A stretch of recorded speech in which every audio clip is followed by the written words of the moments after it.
Om Shanti. Good morning. आज का मेरा विषय है कि हम परमात्मा के साथ हम क्या क्या रिश्ता जोड़ें। वैसे तो देखा जाए हम भगवान के साथ कोई रिश्ता जोड़ते ही नहीं हैं, बस जाते हैं मंदिर में, हाथ जोड़ करके पूजा करके आ जाते हैं। लेकिन परमात्मा के साथ दिल से उसके साथ संबंध रखें। मेन जो रिश्ते होते हैं वो माता पिता और सतगुरु का होता है। ये तीन संबंध परमात्मा के साथ होते ही हैं। लेकिन बाद में हम चाहे उसको हम सखा बनाएं या हम उसको अपना दो सखा बनाएं, पति बनाएं, भाई बनाएं, तो परमात्मा के साथ हम सर्व संबंध जो है जोड़ सकते हैं। कि हम अपने दिल से पूछें, क्या हम परमात्मा को अपना सब कुछ मानते हैं? आज मनुष्य जो है भौतिक रिश्तों से, दैहिक रिश्तों से इतना जुड़ चुका है और उसमें इतना फंस चुका है, सोचता है कि बेटा मेरा है, बेटी मेरी है, पति मेरा है। सर्व संबंधों से वो दिल से रिश्ता जोड़ता है, अंदर से रिश्ता जोड़ता है, लेकिन भगवान के साथ ऊपर ऊपर का रिश्ता रखता है। वो कैसे? जैसे आप देखते हैं कि हम मंदिर में जाते हैं बस अपनी मन्नत मांगने के लिए कि हे भगवान मेरी ये इच्छा पूरी कर देना, तो मैं ये प्रसाद चढ़ाऊँगा, सवा मनी चढ़ाऊँगा। तो वो क्या हुआ? एक स्वार्थ का रिश्ता हो गया कि हमने भगवान से मांगा और फिर भगवान ने हमको जो है वो देना तो है उसने। क्यों? क्योंकि हम उसके बच्चे हैं, उसको देना तो पड़ेगा। लेकिन हमारा भी उस परमात्मा के प्रति कुछ फ़र्ज बनता है। जैसे बच्चों का माँ बाप के प्रति फ़र्ज होता है, घरों में भी हम देखते हैं जो बच्चों का फ़र्ज होता है कि जब वो बुज़ुर्ग हो जाते हैं तो माँ बाप की सेवा करते हैं बच्चे। लेकिन परमात्मा को हमारे से कुछ नहीं चाहिए, उसको सेवा लेने की ज़रूरत ही नहीं है। लेकिन हम अपने आप से पूछें कि हम भगवान को क्या दे सकते हैं? कुछ दे ही नहीं सकते हैं। उसका ही दिया हुआ सब कुछ है तो हम उसको क्या देंगे? हाँ, इतना ज़रूर हम कर सकते हैं कि परमात्मा से दिल से रिश्ता जोड़िए।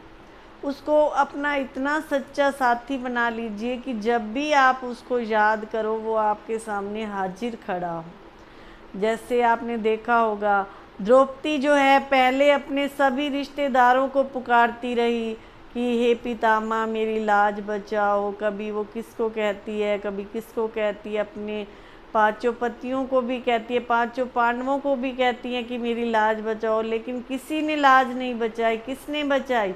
श्री कृष्ण ने। जब लास्ट में उसने जो है भगवान को पुकारा कि हे भगवान आ कर के मेरी मदद करो, तो भगवान बंधा हुआ था और वो दौड़े चले आए और उन्होंने उनकी रक्षा की। तो हम भी भगवान को कब याद करते हैं?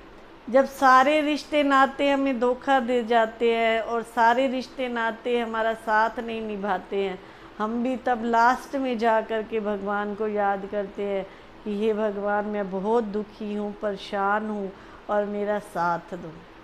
लेकिन आप पहले ही उसके साथ थोड़ा थोड़ा रिश्ता जोड़ करके रखिए कि कभी उसको माँ के रूप में याद कीजिए। सुबह जब हम खाना खा रहे होते हैं तो भी उसको माँ के रूप में थैंक्स कीजिए कि हे मेरी माता, आपने मुझे इतना अच्छा भोजन दिया, इतना अच्छा मुझे खाने का दिया। जब दिन में ऐसे 3-4 बार हम किसी ना किसी रूप में परमात्मा को याद करेंगे तो वो बंध जाएगा हमारे पीछे कि हाँ ये मुझे हर समय याद करता है तो मुझे भी इसका साथ देना चाहिए। तो माता का संबंध और पिता का संबंध हम कब निभाएंगे?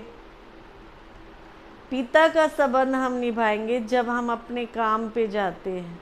जब आप ऑफिस में जाते हो तो ऐसे महसूस करो कि उस परमात्मा का साथ मेरे सिर पे है, वो मेरा रक्षक है, वो मेरा पिता है और मैं एक छोटा सा बच्चा हूँ। आप देखना, आप जब उसके साथ संबंध जोड़ के रखेंगे तो आपको जो है ऐसे महसूस होएगा हर पल वो मेरे साथ है। कोई ऐसी परिस्थिति भी आ जाएगी ना तो आपको ऐसे लगेगा कि मैं अभी बाबा को बोलता हूँ कि बाबा मेरे आगे ये परिस्थिति है, झट आपके आगे जो है वो परिस्थिति बिल्कुल 1 सेकंड में हल हो जाएगी।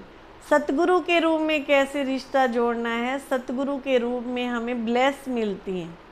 जब हम माता पिता के रूप में उसको याद करते हैं दिन में कई बार, तो सतगुरु के रूप में वो अपने आप ही हमें ब्लेस देता है कि मेरा बच्चा बहुत अच्छा है, मुझे दुआएं मतलब मुझे हर पल याद रखता है, मुझे हर पल साथ रखता है।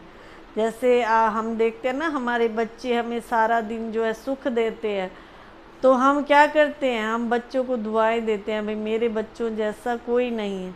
तो ऐसे भगवान भी सतगुरु के रूप में हमें जो है सारा दिन ब्लेस करते रहते हैं। तो 3 संबंध तो परमात्मा के साथ जोड़ करके रखने हैं, बाप, टीचर और सतगुरु का। ओम शांति।